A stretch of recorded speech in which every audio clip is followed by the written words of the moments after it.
Bien le bonjour à vous, ici Hervé Meillan. Permettez-moi une fois de plus de vous embarquer sur quelques-unes de mes variations insolites. Variations insolites.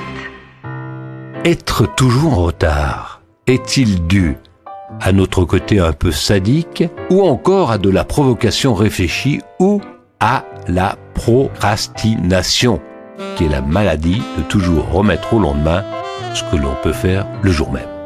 L'exactitude, dit un proverbe, est la politesse des rois. Bouf, bouf, bouf, bouf, Albert a été quand même assez en retard pour la déclaration à la commune de sa fille. Et le lapin blanc en retard dans Alice au pays des merveilles chez Disney. Rien n'y fait. Vous arrivez toujours en retard et vous pourriez même être cité dans le fameux guide du retard.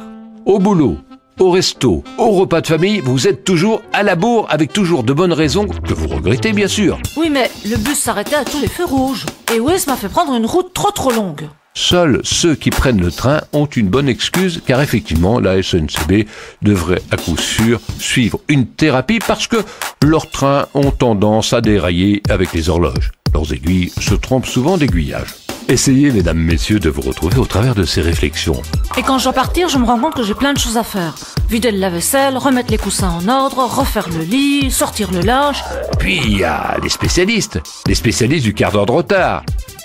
Ce n'est pas un trouble chez eux, c'est presque volontaire. Ah oui, si je suis en retard, c'est parce que quand je veux partir, j'ai toujours quelque chose à faire. Je dois téléphoner à ma mère, je veux finir un article, je veux... Mais vous savez, nous les femmes, on a toujours quelque chose à faire, hein. Et puis il y a les gens dominants, orgueilleux, ceux qui arrivent en retard par irrespect.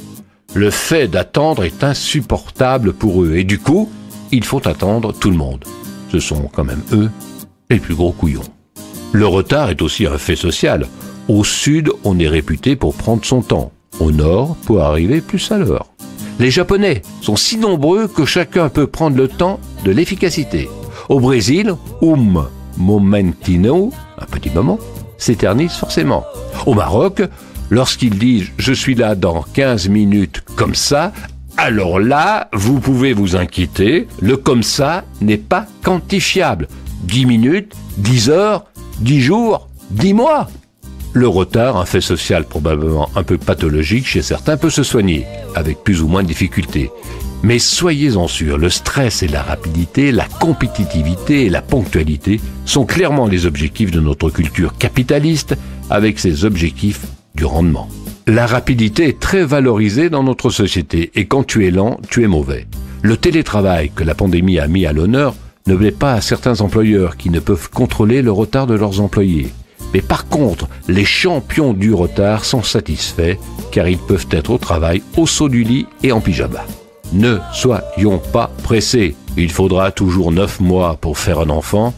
Et si madame vous avez du retard, c'est peut-être pour bientôt.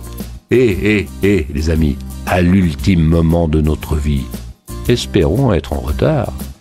Par contre, prenons toujours le temps de dire « je t'aime » aux gens qu'on aime, et comme les Africains aiment à le dire, vous avez une montre, nous, on a le temps. Variations insolites. À bien vite, chers amis, pour d'autres variations insolites. Hervé Meillan. Soyez heureux.